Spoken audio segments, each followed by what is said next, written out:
या सुदर्शन यादव वाला हमारे बड़े गुरु मगध सम्राट सुदर्शन यादव जी उनकर चीज बारे किस्सा तो बहिनी गावेली गीती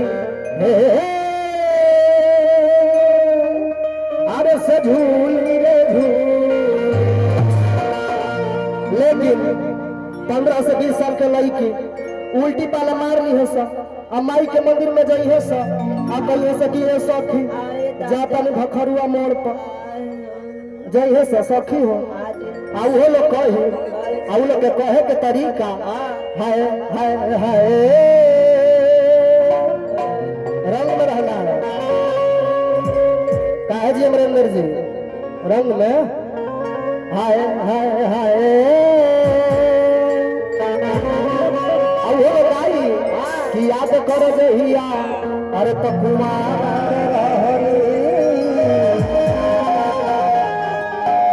कमाई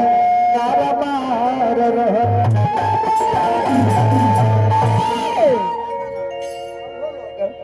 लोग जा मंदिर में बाबू अब ऐसे कहल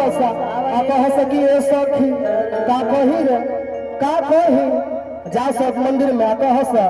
हेलो दुर्गा मऊ मंदिर में जा चचा जी आ कहे वो लोग देखिए हमारे गार्जियन है दाऊद नगर के बहुत शिक्षित लोग बा हाउ आर यू मैं जा रही हूँ मॉल में उधर से आऊंगी तुमको 5 किलो बेसन का लड्डू चढ़ाऊंगी तब तक के लिए टाटा बाय बाय। लेकिन लय लागल कवन अरे की है हमारा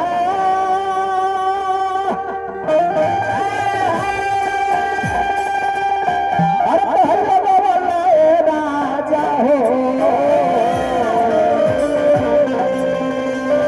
अरे कहे महुआ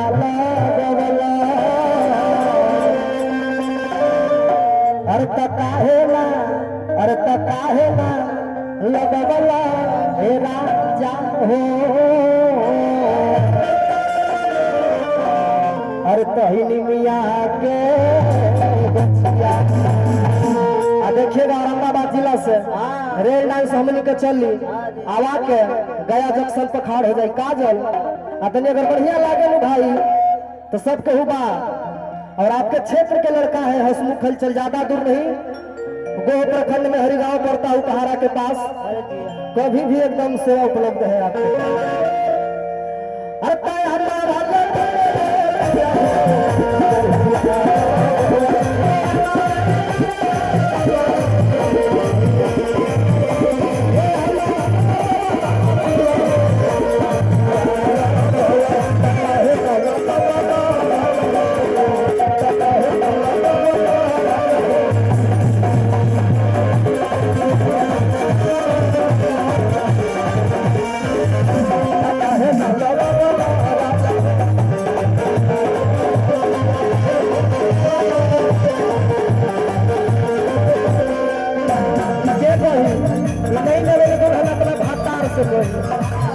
राजा हो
सुनाई दे रहा है औरत अपना भतार से राजा जी से कहती है आगे कि माई हो हमारे सैया के अगर बीएसएफ में आर्मी में अगर